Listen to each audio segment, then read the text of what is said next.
شانہ بشانہ مرد کے گھڑوں کے کام کر رہی ہوتی ہیں, ہر کمپٹیشن کا حصہ ہوتی ہیں, مگر فیل کہاں ہو جاتی ہیں؟ فیل وہاں ہو جاتی ہیں کہ جیسے یہ لیگل ڈاکومنٹس ہوتے ہیں بہت سارے, ان ڈاکومنٹیشن کے بارے میں ان کو کچھ پتہ ہی نہیں ہوتا کہ جب عورت کسی کے ساتھ کوئی بزنس کر رہی ہے, کوئی کام کر رہی ہے, تو وہ جو ایک لیگل ڈاکومنٹس بنانے ہیں, ایک کمپنی بنانی ہے, تو وہ ادھر گھبرا جاتی ہے. پھر کیا کرتی ہے, وہ کسی مرد کا سہارا ڈھونڈ رہی ہوتی ہے کہ کوئی مجھے ہیلپ کر دے, مجھے کوئی بتا دے. پھر کبھی کوئی اس کو لائر, کبھی کوئی اس کو کوئی جو اس کا پارٹنر ہے وہ اس کو کھیپی لگا کے وہاں پہ نقصان کر دیتا ہے. تو اس طرح کے بہت ساری چیزیں نہیں پتہ ہوتی. آج ہمارا جو ٹاپک ہے, اس بریک کے بعد ہم ایک جو ہمارے لائر ہیں ان کو بلایا ہے, ان سے بات کریں گے, اور ہم بات کریں گے صرف نکاح نامہ کے اوپر. یہ پہلا مجھے لگتا ہے پاکستان کا شو ہوگا جس میں آج آپ کو صرف آپ کے کلوز بتائے جائیں گے نکاح نامہ کے, کہ اس میں کون کون سے پوائنٹس ہیں, کون کون سے کلوز ہیں جس کے بارے میں ہمیں پتہ ہی نہیں, اور جن پہ ہمیں بات کرنی چاہیے. اس نکاح نامہ میں ہے کیا پتہ کچھ نہیں ہوتا, صرف ہم نکاح کر لیتے ہیں. ٹیک اے بریک.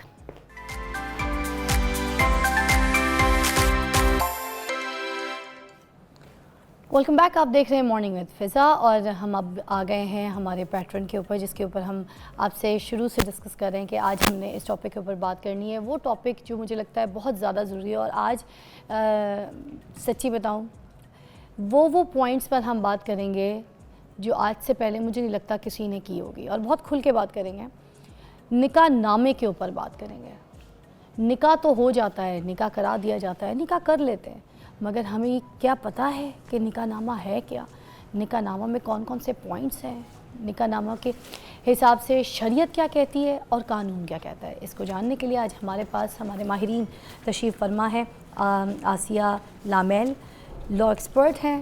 آپ کا نام آسیہ اسماعیل, ناٹ لامیل, نو لامین, آسیہ اسماعیل. آسیہ اسماعیل آپ کا نام ہے.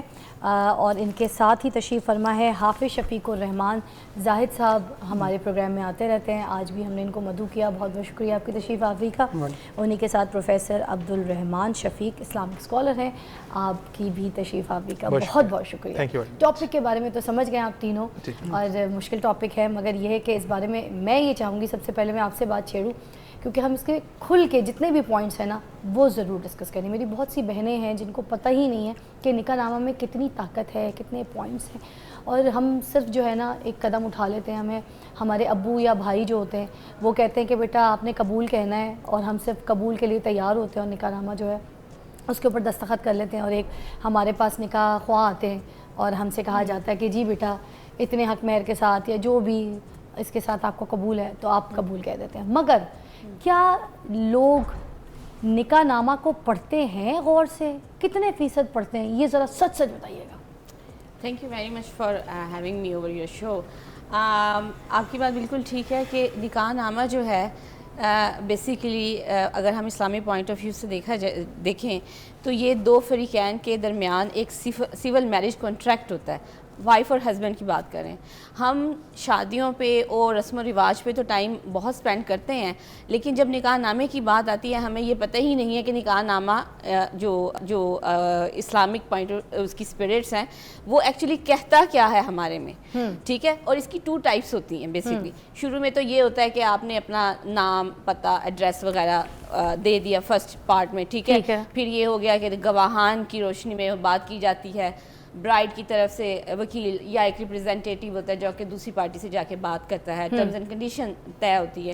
ٹھیک ہے, اور اس کی 2 ٹائپس بھی ہوتی ہیں نکاح نامے کی, میں آپ کو بتاتی ہوں. اس میں ہوتا ہے ایک معجل پرومپٹ ڈاور, جسے ہم وہ کہتے ہیں جو کہ 17 میں ہے.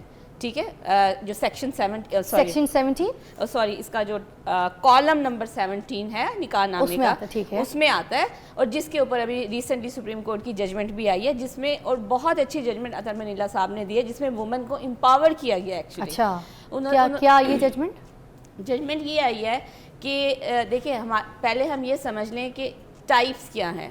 ٹھیک ہے, ڈاوری کی, جو ڈاوری ہم اپنی بیٹیوں کو, بچیوں کو, بہنوں کو دیتے ہیں. اب اس میں یہ ہے کہ جی پروم ڈاور ہے ایک تو جو کہ آپ کو فوراً دے دیا جاتا ہے, یا فریقین کے جو دلہا دلہن ہوتے ہیں, برائڈ اینڈ گروم, وہ کہہ دیتے ہیں کہ اچھا اگر ہم پرومپٹ ابھی آپ کو, وہ پیسوں کی صورت میں بھی ہو سکتا ہے یا جو بھی ہوتا ہے. پرومپٹ ڈاور ہوتا ہے کہ امیجیٹلی دینا, اور ایک ہوتا ہے ڈیفر ڈاور. آپ کھل کے صحیح لفظوں میں سمجھائیں, پروم ڈاور مطلب ایک کیا لفظی کیا ہوگا؟ پروم ڈاور کا مطلب ہے فوری طور پہ دینا. حق مہر جو ہے, پروم ڈاور کا مطلب ہے حق مہر فوری طور پر دینا. ٹھیک ہے, اور جس کو ہم معجل کہتے ہیں. ٹھیک ہے. دوسرا ہوتا ہے غیر معجل, جس کو ہم انگلش میں ڈیفر ڈاور کہتے ہیں. ٹھیک ہے. ڈیفر ڈاور کا مطلب ہوتا ہے کہ اگر آپ نے اب ہسبینڈ نے 10 تولے کا سونا فار ایگزامپل لکھ دیا ہے اور 7 مرلے کا ایک پلاٹ لکھ دیا ہے, وہ کہتا ہے کہ میں آپ کو جیولری تو ابھی دے دیتا ہوں, لیکن جو وہ ہے جو پلاٹ وغیرہ ہے ڈیفر, وہ میں آپ کو بعد میں دوں گا. ٹھیک ہے. یہ چیزیں ہوتی ہیں اور اس میں کنڈیشنز ہوتی ہیں. ایسے کرنا ٹھیک ہے. ہاں ایسے کرنا ٹھیک ہے, کیونکہ یہ اس میں لکھا ہوا ہے. اور یہ جو ہے کیا کہتے ہیں مسلم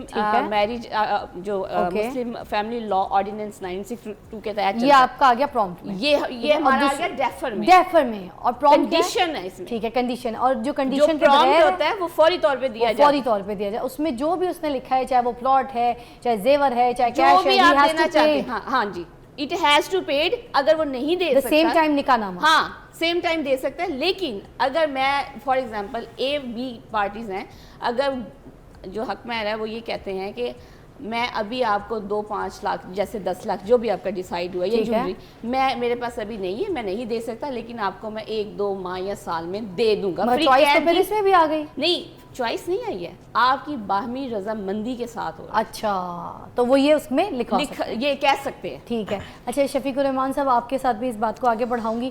اسلام کیا کہتا ہے اس بارے میں, آپ کیا کہیں گے اس بارے میں کہ یہ جو حق مہر ہے یہ اسی وقت فوراً ادا کر دینا چاہیے, یا پھر یہ جو ابھی اس طرح کی شرائط اس میں لکھ دی جاتی ہیں, از دیٹ رائٹ؟ بسم اللہ الرحمن الرحیم. سب سے پہلے تو نکاح کیا ہے, پھر نکاح کے اندر جو باقی لوازمات ہیں اس کو دیکھیں. بے شک. قرآن مجید کی آیت وَانْكِحُوا الْأَيَامَ مِنْكُمْ, اور اسی طرح وَمِنْ آیَاتِهِ أَنْ خَلَقَ لَكُم مِنْ أَنفُسِكُمْ أَزْوَاجًا لِتَسْكُنُوا إِلَيْهَا. دنیا کائنات کا سب سے پہلا رشتہ وہ ماں بیٹی, باپ بیٹے اور بہن بھائی کا نہیں ہے, سب سے پہلا رشتہ میاں بیوی کا ہے. ماشاءاللہ. اور اسی طرح اگر دیکھا جائے کسی رشتے کو اللہ تعالیٰ نے نشانی نہیں قرار دیا, واحد رشتہ ہے جو میاں بیوی کی صورت میں اللہ نے اسے اپنی نشانی قرار دیا ہے. کسی رشتے کو اللہ نے اپنی نشانی نہیں قرار دیا. نشانی یعنی یہ میری بہت بڑی علامت, میری بہت بڑی دلیل ہے کہ میں اس کے اندر رضامندی کا اظہار کرتا ہوں. ارے واہ. اور یہ میرا رشتہ ہے, گویا کہ یہ میرا رشتہ ہے. اور اسی طرح ساتھ ساتھ یہ بھی بات یاد رکھیں کہ آخرت میں کوئی رشتہ جنت میں رشتے کی شکل میں نہیں ہے سوائے میاں بیوی کے. اچھا ماشاءاللہ. وہاں بھی اصل رشتہ میاں بیوی کا ہے. باپ بیٹے اور بہن بھائیوں کو گاہے بگاہے مختلف حالات اور واقعات میں ملایا جائے گا. اچھا. اصل وہاں ہی میاں بیوی ہی رہیں گے. والدین اور بچوں کو بھی الگ سے رکھا جائے گا.